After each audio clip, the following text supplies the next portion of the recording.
एक बार की बात है, एक छोटे से गांव में एक आदमी रहता था। उसके घर के पास में एक पहाड़ था जहां पर वो रोज सुबह जाता। उस पहाड़ पर थोड़ी देर के लिए वो बैठता, फिर वापस आ जाता।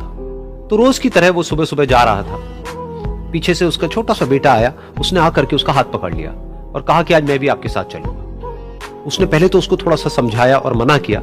कहा कि जो रास्ता है वो बहुत ही छोटा है और चढ़ाई बहुत ज्यादा है, तो तुम मेरे साथ नहीं चल पाओगे। लेकिन फिर जब उस बेटे ने जिद करी तो पिता मान गया। तो दोनों पहाड़ पर चढ़ने लगे। पिता ने बेटे का हाथ कस के पकड़ा हुआ था। लेफ्ट साइड में पहाड़ थे, राइट साइड में खाई थी और रास्ता बहुत ही छोटा था। और वो पहाड़ की चोटी तक पहुंचने ही वाले थे, तभी रास्ते में एक बड़ा सा पत्थर आया। क्योंकि पिता उस रास्ते पर रोज आता था तो उसको पता था कि वहां पे पत्थर है, तो वो साइड से निकल गया। लेकिन जो बेटा था उसका ध्यान कहीं और था, तो उसका घुटना जाकर के उस बड़े से पत्थर पर टकरा गया। तो फिर उस बच्चे के मुंह से एक चीख निकली और जैसे ही वो चीखा, उसकी आवाज उन पहाड़ों में गूंजने लगी। इससे पहले उस बच्चे ने कभी भी अपनी आवाज की गूंज नहीं सुनी थी, तो उसे समझ नहीं आया कि क्या हो रहा है। वो अंदर से थोड़ा सा घबरा गया।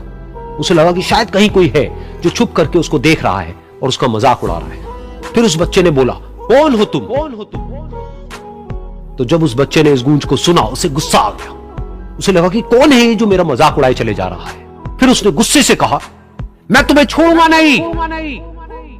और फिर जैसे ही उसने इस गूंज को सुना, वो घबरा गया। उसके पिता समझ गए थे कि क्या हो रहा है। उसने अपने पिता का हाथ कस के पकड़ लिया और उनसे पूछा, कौन है ये जो मुझे इतना तंग कर रहा है? कौन है ये जो मुझे इतना डरा रहा है? तो उसके पिता थोड़ा सा मुस्कुराए और उन्होंने खाई की तरफ देखा और जोर से बोला, मैं तुमसे बहुत प्यार करता हूं। ये सुनकर वो बच्चा हैरान हो गया। उसे समझ नहीं आया कि हो क्या रहा है, कि वही इंसान जो उसका मजाक उड़ा रहा है और उसको तंग कर रहा है, वो उसके पिता को बोल रहा है कि मैं तुमसे बहुत प्यार करता हूं। तो उसके पिता ने अपने बेटे को देखा और वो समझ गए कि उसके मन में क्या चल रहा है। और फिर दोबारा उन्होंने बोला, तुम बहुत अच्छे हो। और ये सुनकर उनका बेटा भी थोड़ा सा मुस्कुराया और पूछा अपने पिता से कि ये क्या हो रहा है। और फिर उसके पिता ने अपने बेटे को समझाया, ये जो आवाज तुम सुन रहे हो ना, ये किसी और की नहीं है, ये तुम्हारी ही आवाज है जो कि पहाड़ों में गूंज रही है और तुम्हें अपनी ही आवाज सुनाई दे रही है। जैसा तुम बोलते हो ठीक वैसा ही तुम्हें सुनाई देता है।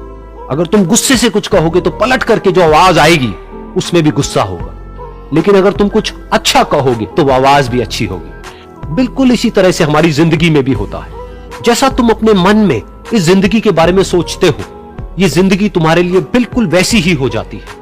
अगर तुम मन ही मन अपने आप को ये बोलते रहोगे कि मेरी जिंदगी तो बहुत ही बुरी है, तो तुम्हारी जिंदगी सच में बुरी हो जाएगी।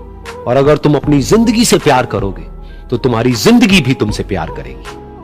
ये बात उस बच्चे के दिमाग में घर कर गई और फिर वो दोनों उस पहाड़ की चोटी पर गए। लेकिन बच्चे के दिमाग में यही बात घूम रही थी। और फिर वो बच्चा खिलखिला के हंसा और उसने अपने दोनों हाथ खोले और अपनी पूरी ताकत से बोला, मैं तुमसे बहुत प्यार करता हूं।